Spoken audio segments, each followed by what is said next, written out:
L'escalade nucléaire de l'Iran inquiète toujours plus Israël et les États-Unis.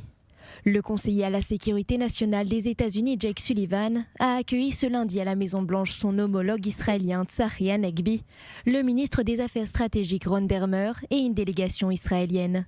Ils ont évoqué ensemble différentes questions sécuritaires et en priorité le programme nucléaire iranien.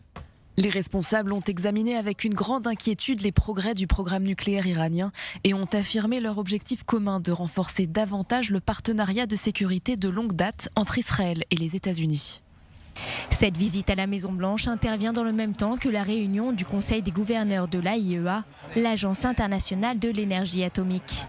Même si la vigilance reste de mise, ils ont affirmé qu'il n'y aurait pas de résolution contre l'Iran. Et pour cause, lors de la visite du chef de l'AIEA à Téhéran vendredi dernier, l'Iran aurait accepté le rétablissement des caméras de surveillance sur plusieurs de ses sites, ainsi qu'une augmentation des inspections à l'usine souterraine de Fordo. C'est sur ce même site qu'ont été détectées récemment des particules d'uranium enrichies à 84%. Ce ne sont pas des promesses, nous avons certains accords qui sont concrets et en même temps je dois faire mon travail et je n'abandonne jamais. Je continue et je continue.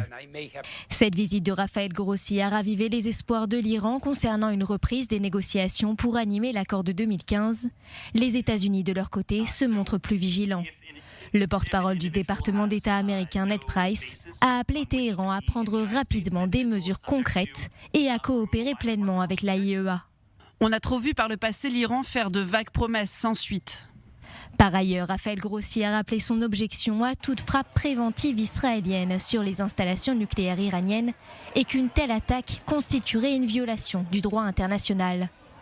La veille, le Premier ministre israélien Benjamin Netanyahou avait affirmé que Jérusalem agirait contre la République islamique si elle le jugeait nécessaire, y compris une attaque préventive pour contrer toute menace nucléaire.